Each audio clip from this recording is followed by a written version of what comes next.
Teenagers have the best BS detectors on the planet. So when we say we want them to love learning, to be curious and think critically, they don't quite buy it. We actually believe ourselves when we say it. Why wouldn't we want our young people to become innovative and ethical humans? But in our hearts, we know what they've been trying to tell us for a long time. American public high school has failed to keep up. But a long time ago, public high school was a place of radical innovation. Free and accessible schooling was seen as a vital part of democracy that would guarantee equal opportunity for all. Industrialization transformed high school into a place to prepare the future workforce for new jobs in factories and large-scale farms. To ensure that everyone received fair and uniform instruction, we adopted the Carnegie Unit, which quantified learning based on the amount of time a student spends sitting in a classroom. The curriculum shifted to focus on rules, repetition, and small contained problems rather than large ones. Subjects were broken into time-based chunks signaled by a shrill bell. To prepare the teenagers of the early 20th century for factory life, we put them in a pre-factory, and that's where we've kept our teenagers ever since.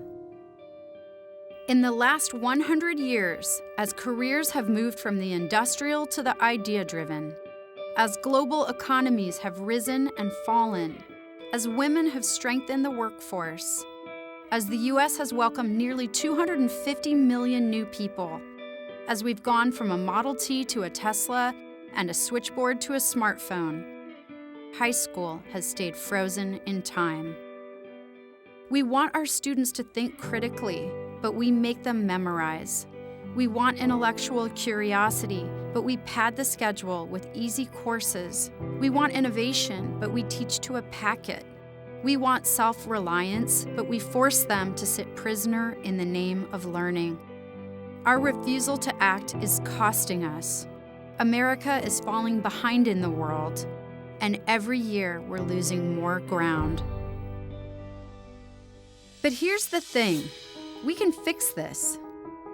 But we have to scrap the blueprint, revolutionize this dangerously broken system.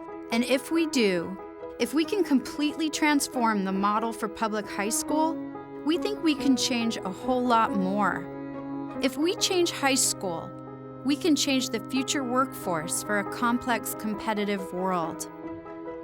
We can change the poverty rate and the inequity of incarceration. We can change the broken connection between schools and communities. We can change the very building blocks of American society. If we profoundly change high school, we can reach not just the 50 million kids enrolled in public school, but the hundreds of millions who will follow them and the billions of people worldwide that they will impact. It's time to step up. It's time to rethink the model itself and truly innovate. Let's challenge the idea of bodies in seats and 500-page textbooks. Let's teach to the subject, not to the bell. Let's inspire a new kind of knowledge that's agile, creative, and endlessly relevant. Let's apply our astounding ingenuity to one of the largest public systems in the world. Let's truly reimagine what a public high school should be, partnering with the brightest talent in the country. Let's make a renewable system that works for today and tomorrow. Let's honor the beautiful promise the founders of public school made. Let's make a brave leap forward. 50 million kids need us to try.